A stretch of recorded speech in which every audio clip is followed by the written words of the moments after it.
पालित हो जाइछि पाट पर्व। भोगराई ब्लॉक कमरदार प्रसिद्ध बारदेउली शिव मंदिर प्रांगण में पालित हो जाइछि पाट पर्व। 150 वर्षर ऊर्ध्व यही अंचलर सर्वपुरातन शिव मंदिर में प्राय 10 दिन धरी भक्ता माने पैता धारण करिथांती। ए वर्ष 40 रु ऊर्ध्व भक्त पैता धारण करने सहित समस्त नीतिकांति मध्य भक्त माने जीभरे कंटा और पिठिरे कंटा धारण कर निजर मानसिक पूरण करथिले। बाद्यर ताले ताले कंटाधारी नाच बेस आकर्षणीय थिला। निकटवर्ती अंचल बहु भक्त श्रद्धालु यही पर्व देखा आसीथिले।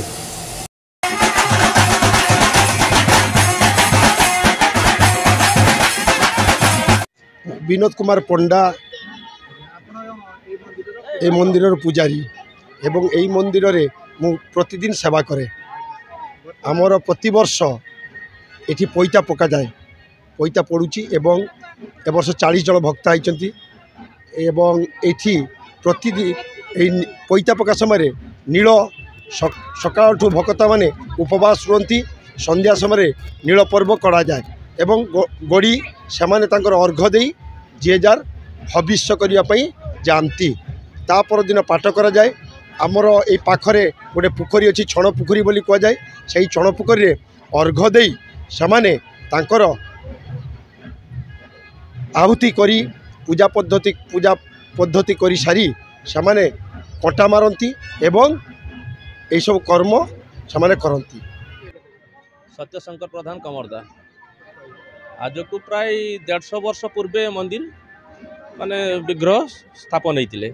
तापर कालक्रमे समाज समस्त साहाय्य सहयोग बल छोट मंदिरटे तैयारी है एवं आज पर्यंत आम्भे तथा ग्रामवासी सहयोग बल आज ये मंदिर नवीकरण हो पारी एवं दीर्घ दिन धरी आमर प्रत्येक वर्ष को एठारे आमर 13 दिन अर्घ पालित हुए एवं 10 दिन पैता पड़े। तत्संगे संगे एठाकार भक्त संख्या वर्ष बहुत वृद्धि पाई कहीं ना बाबा प्रति जो भक्ति निष्ठा से सब को विश्वास करी भक्त माने बहुत किसी मानसिक करथांती एवं समानकर चलापथ सुखमय होता है। विभिन्न रकम मानसिक करी से माने बहुत उपकृत होती से भगवान जानती भक्त माने जानती। केवल आमर ये कमरदार ईशास मंदिर नुहे पाखरे बारदोली शिव मंदिर रही, भगवती मंदिर, जगन्नाथ मंदिर तथा समस्त प्रकार मंदिर गाँ कहले आम कमरदा ग्राम को बुझाए। तथा एठारे ए वर्ष बहुत भक्त माने उत्कंठा सहित खाली पुरुष भक्त नुहंती महिला भक्त माने पाखापाखि 40 रु 50 जन भक्त ए वर्ष पैता पकई। निश्चित एटा खाली मु कहू ना, एटा जो माने भक्त आज पर्यंत जते भी गाँव रे अछंती बा चली जाइचंती से माने भी सब जानिचंती ए महादेवंकर माने केते जाहिरा रही।